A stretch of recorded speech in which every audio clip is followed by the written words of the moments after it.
Starting with D, the picking goes down, down, down, down, down. When you get to the A, that's when you're going to reverse and play an upstroke and pull off to the F sharp. And then the rest of the arpeggio is descending using all upstrokes. Remember to separate the notes. You're not playing a chord.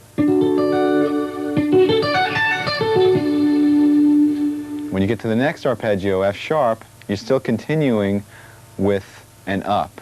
In fact, you can almost consider it the third of the D arpeggio. So you're kind of finishing up the D arpeggio. Because after that, we're going to repeat the F sharp and start with a downstroke and outline the F sharp major arpeggio. Down, down, down, down, down, down, and then up on the A sharp. Pull off to the F sharp and continue all consecutive upstrokes to finish off the arpeggio.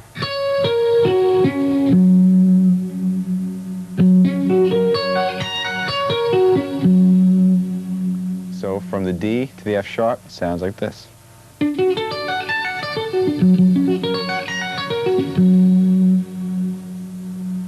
Then we're going to move up to G sharp, which is the third of E, and basically we're going to follow the same exact pattern. So starting with a down, reverse at the top where the fifth is, do a pull off and come back down using all ups. Repeat the third of the chord, which is G sharp, and then move up a half step and play the A major arpeggio the same way. And that's it. Here it is up to tempo.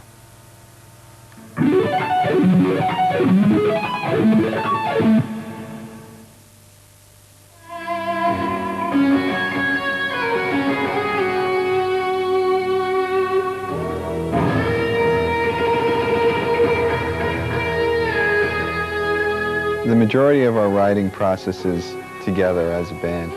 Somebody usually has a progression or groove or an idea, and they bring that in, and it's basically, we just jam on it.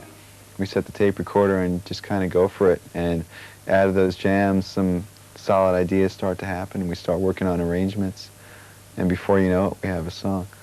Do you write lyrics yourself at all? Yes, I write lyrics, and I'm really interested in lyric and melody and how that contributes to the song, you know, the real importance of the lyrics and the melody and the vocalist. The cool thing is that all of us were basically influenced by the same bands, and a lot of them happen to be progressive, like Rush and Yes, and the Dregs and Genesis, and even Zappa's music. So when we all got together at Berkeley, it just kind of naturally came out, this type of music in Odd Times, and even you know, using the harmony that was a little bit more experimental or creative and whatnot. And it was just kind of a natural direction for us all.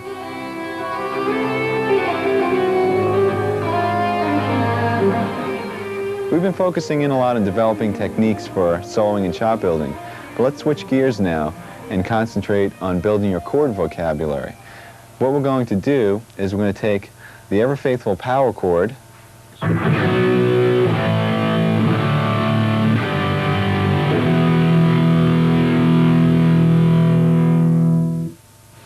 by adding certain notes to these chords, we're going to mutate them, and we're going to add some colors and drama into basic chord progressions. So let's first make sure everybody knows what the power chord is. Basically, it's a two-note chord consisting of the root and fifth. For example, a B power chord would consist of B and the fifth F sharp. Now you could expand and you can double the B, or you can put the fifth in the bass, which makes the chord sound even heavier, so the F sharp will be below the B. This is really effective.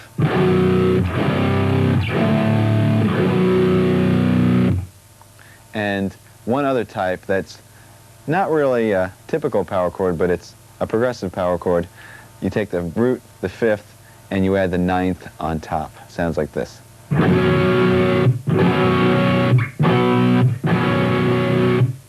To explore this topic a little bit further, you have to understand two things. First of all, which notes can be added to the power chords, and second of all, how those notes affect the name of the chord and also the function of the chord in the progression. First of all, we have the root and fifth, what you see as an example. If we add an E or a third to that, we have a C major chord.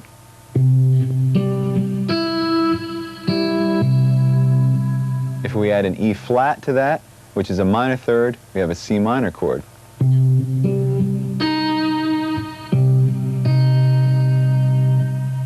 If we add a second or ninth to that, we have what's called a suspended second chord. In this case, it would be a D.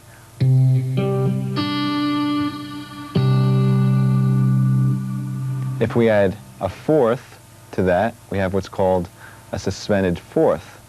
In this case, the fourth would be.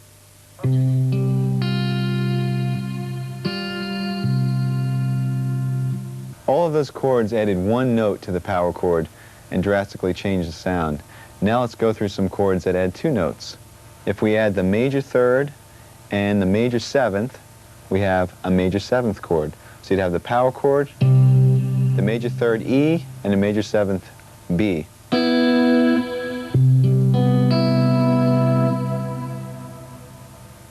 If we add the minor third and a flat seventh, we have a minor seventh chord. In this case, it would be an E flat and a B flat. Add it to the power chord.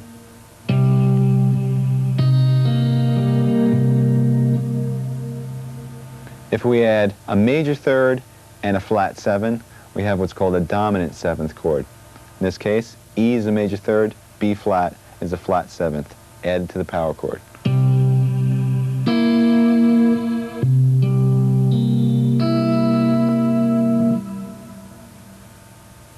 And now there are a couple of chords which I call add nine chords. What they are major and minor chords, so we're going to have a major and minor third added, and on top of that, the ninth as well. A major add nine would add a major third E and a 9 D.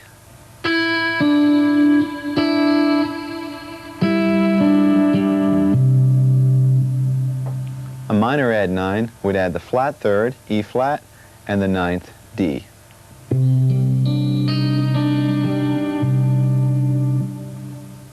Now let's talk about how the 11th added to the power chord changes the name. We'll keep the major third, and we'll add an 11th, and we end up with a major add 11th. Here's the power chord, here's the major third, here's the 11th. Don't worry, we won't be playing these fingerings. And the final chord is a minor 11th chord where we add three notes, the minor third, the flat seven, and also the 11th, which once again is F. And just to make this easier for now, we'll put the fifth in the bass. Now what this new information allows us to do is to take a simple chord progression that you wrote, maybe you have a great melody going, and develop the sound of the chords to add some spice. Let's say the chord progression we have is all power chords A, F to G. Very, very typical.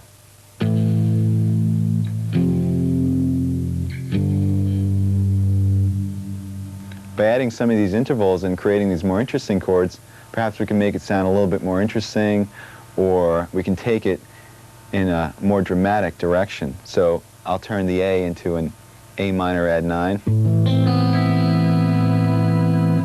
I'll turn the F into an F sus 2. And maybe the G into a G sus 2. So what started out as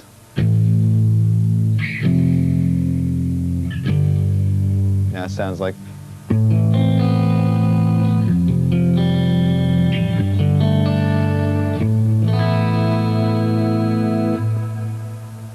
that's the basic picture.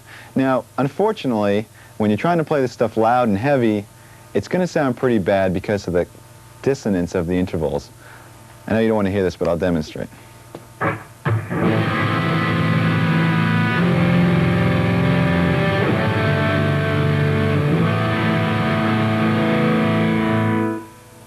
Some of them don't sound that bad, but once we start getting to 11ths and 7ths, believe me, it's horrible. People will cringe. So here's where orchestration comes into play. What we're going to do is we're going to divide the part up into two separate parts. And you can do this when you're recording, or you can do it in a band. If you have a bass and guitar, you can divide the parts up. Or if you have two guitar players or guitar and keyboards, the concept is one guy plays the power chord, or the root and the fifth, and the other guy plays the added tension. Sometimes it's either one note, sometimes it's two, sometimes it's three. So I have a couple of examples that demonstrate how, in our case, open strings added to power chords will create some interesting sounds. So let's go through the different chords we can create, and then we'll make a little song out of it.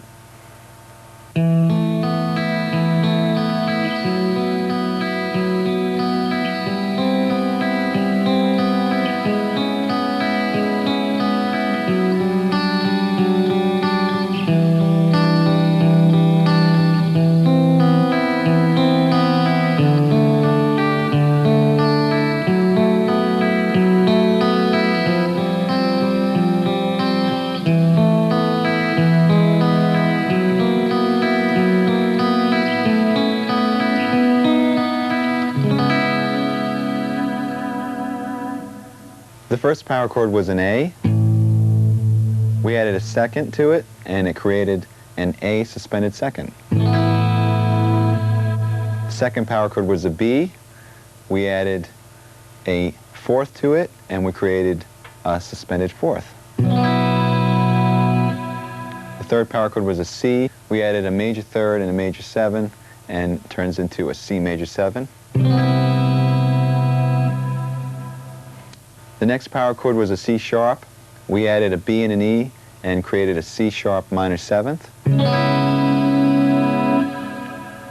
next power chord was a D with the fifth and the bass. We added on a major third and an 11 and created a major add 11 chord. The next chord was a C.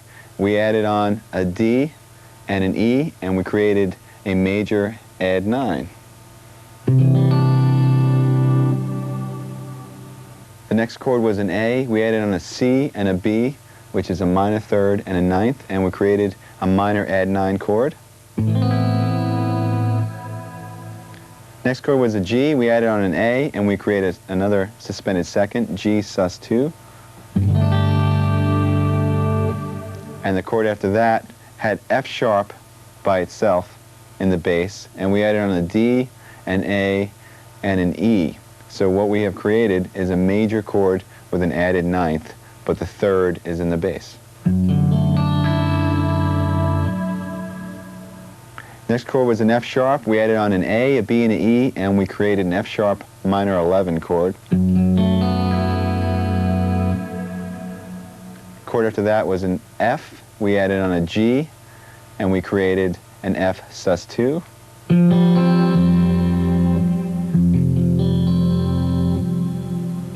After that we had an E, and first we made an E suspended fourth by adding on the fourth A, and then we made an E major by adding on the third G sharp. So we had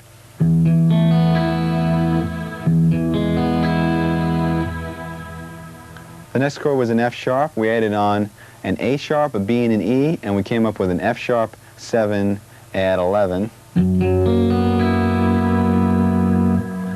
The chord after that was an A. We added on a B and a C sharp to create a major add 9. And the second to last chord was a B, and we added on a D sharp and an E to create a major with an added 11th. And we end the whole thing up on a C sharp minor 7. Okay, so I'd like to demonstrate with the sequencer what this sounds like with the two parts divided up. So I'll play with a heavy sound, the power chords, and the sequencer will play the picking part that I demonstrated before. And instead of having an ugly mess trying to play it all together with distortion, we have a nice collaboration of the two parts. And this is great when you're recording because you can add a lot of fidelity. You can have a great heavy sound underneath, and then with an acoustic or a super clean guitar you can do the picking, or that could be piano, whatever. It adds a lot of dimension to your writing. So let's hear what that sounds like.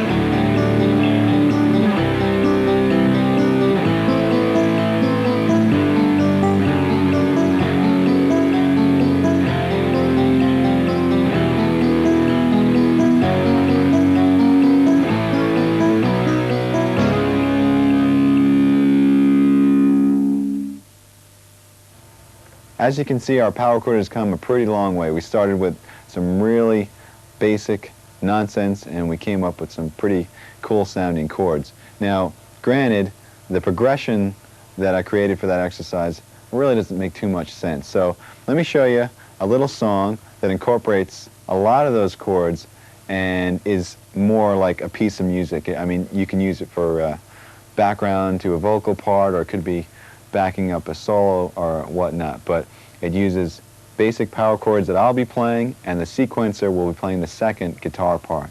And check it out.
And we've created a very vast and dense soundscape by using this technique. We're taking up a lot of space.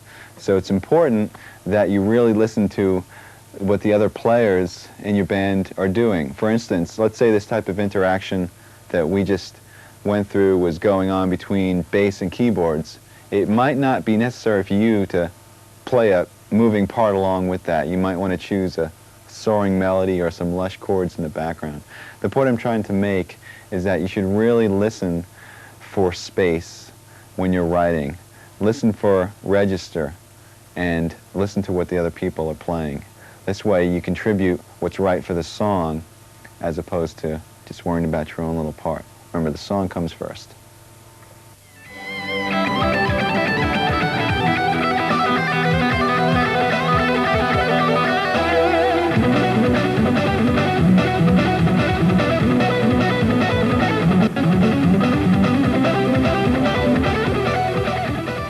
it is. This is my full-blown live setup, and I guess we should start with the guitars. These are the guitars I have on the road. They're all custom Ibanez guitars made of basswood, and as you can see, the paint jobs on 4 of them are really similar, and these paint jobs are by Dan Lawrence, who does some custom work for Ibanez. And basically, I have 2 7-strings. This one is sort of a prototype, and this is a main one that I use. And 3 6-strings on the road. There's string gauge is 9 through 46, and the low B on this 7-string is a 56, and they're Diodario strings. And the pickups are DiMarzio. As you can see, each guitar is the same setup, just 2 humbuckers, and they're all direct mounted into the body. There's no middle pickup at all, and the knob placement is so that my hands don't sort of knock into anything. Like on a Strat, you might have a problem with your pinky or whatnot. And these pickups were custom designed by Steve Blucher for DiMarzio. And basically one of the interesting things about these, as you can see on all the other guitars, is there's one 3-way toggle switch.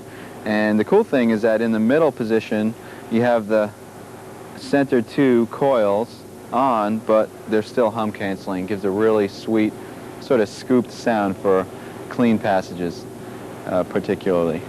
And the frets are 6100, and it's a rosewood fretboard. This is my live setup. This rack was custom designed by Mark Snyder, and basically you got 4 Mesa Boogie cabinets. They're Celestion Vintage 30 speakers in those cabinets.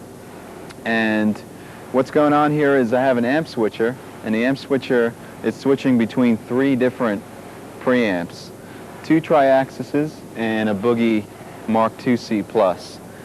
Everything that's in the rack, like the Crybaby and the noise gate and the volume pedal and the parameter pedals, are all hooked up through this multi-pin system that goes to the pedal board, which I'll show you in a second, and it makes setup very easy.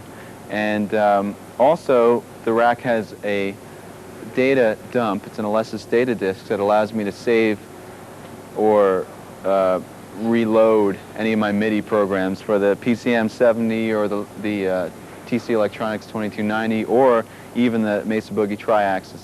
So once again, on the road, it's really important to have backup and to make sure that nothing goes wrong. And it's also very well shielded. All the grounds are isolated from the chassis, so you have no buzzes. And once again, it's really important from venue to venue with the different sort of RF and electricity that goes on in these stages.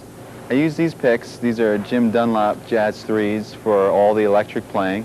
And then for acoustic, I use these Dunlap 0.71 millimeter picks, which are a little bit lighter, and I play the acoustic. This is an Ibanez acoustic, and it's better for strumming and whatnot, the lighter picks. And the way it's set up over here on the stand enables me to go from electric to acoustic very quickly during the show. Just kind of come up to it and play a song.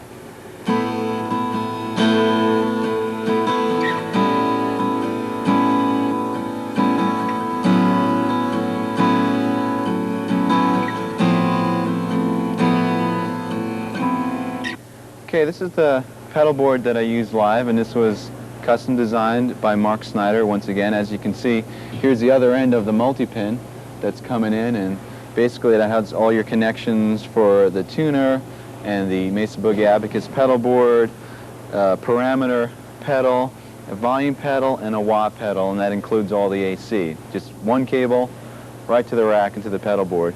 And this is how I change my patches. Basically, each patch is designed so all your effects and amp switching and whatnot happens just with the press of one button. The cool thing about this rig is that it's very versatile. So not only do I have different patches for different sounds, let me demonstrate. You have a clean sound setting, different types of clean sound settings, like some with some cool delays.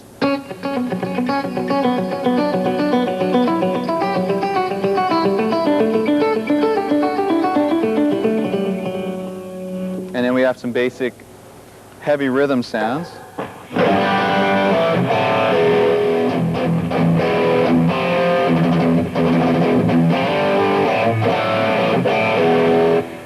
Some other rhythm sounds with different choruses and whatnot.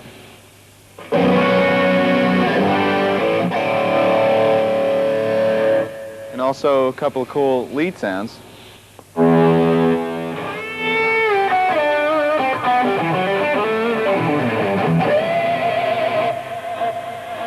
One of the cool aspects about this pedal board is the real-time control over the parameters. In other words, I can control the parameters of the tri-axis to shape the sound as I'm playing, or I can control the effects parameters to maybe add some more delay or take delay out or reverbs or whatnot.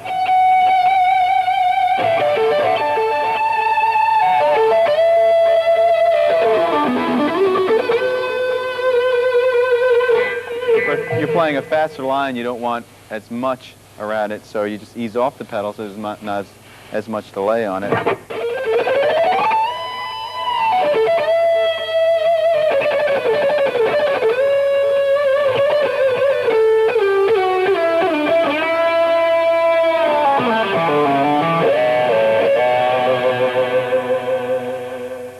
So you have full control over what you're playing. Well, there you have it.